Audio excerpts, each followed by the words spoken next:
The United States is coming to this situation saying, hey, we're just going to bomb stuff here, and we're bombing one of the poorest countries in the world, when I think we could be utilizing a more diplomatic, a more kind of advantageous policy that would be better for America's interest and America's people. Because right now, with the open borders, Yeah. the Yemeni terrorists and the rebels, Yeah, how many Hezbollah Iranian sleeper cells are all over the country right now? They're just waiting to be activated. It's not even Iranian. It's ISIS that the United States previously supported. It's Al Qaeda that the United States also previously supported. It's a lot of fundamentalists. It's a lot of radicals that could just very easily walk into the United States and wreak havoc on our way of life very easily with these stupid policies. We have this tweet from Mario Knopfel.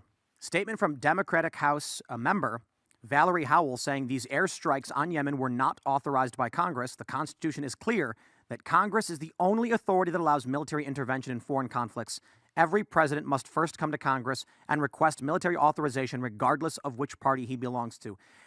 I'm really surprised a Democrat came out and criticized unilateral military support. I sort of feel like they've been really fine with war in Eastern Europe and sending, billions of dollars. And then you have beyond the proxy war, whatever happened to that Teixeira guy that was leaking that we actually had boots on the ground over there. Now he's disappeared for 6 months. We haven't heard anything about that one.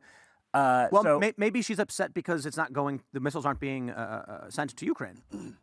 Perhaps. I mean, I'm surprised we actually have missiles left, given the way they've depleted our stockpiles. Also a real problem, especially given what you brought up as it relates to China being adversarial and really sort of encroaching on Taiwan and flying the sorties over the top of there. And, our allies are watching what's going on around the world, and we're sort of an embarrassment. I wonder, I'm 37. In 2 months, I'll be 38. I wonder, were we just those around this age, like Luke and I are similar age, were we lucky in growing up in a time where you had these lesser conflicts that appeared, all around? Of course, you had Iraq and Afghanistan, but you did not have basically every region on the verge of imploding the way we did. But my point, I guess, is before I was born, of course, there was Vietnam.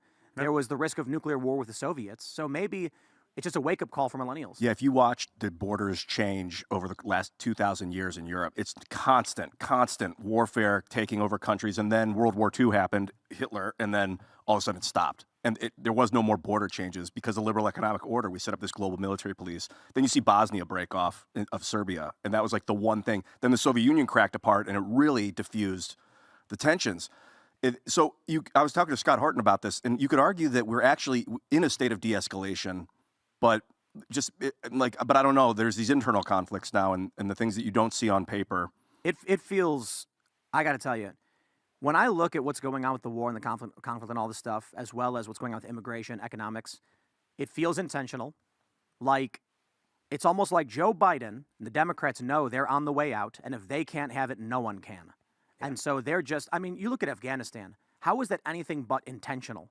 You did not have to abandon the Bagram Air Force Base in the middle of the night and not tell the Afghan security forces. Line those things up. Let's say you decided for some reason you had to abandon Bagram. Okay, well, you tell the security forces. You don't do it in the middle of the night.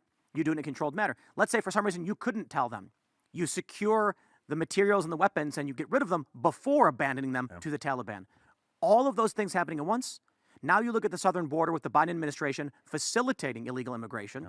It feels like he's this angry kid. The Democrats are playing ball, and they're like, if I can't play with the ball, and they're gonna chuck it over the fence so that no one else can.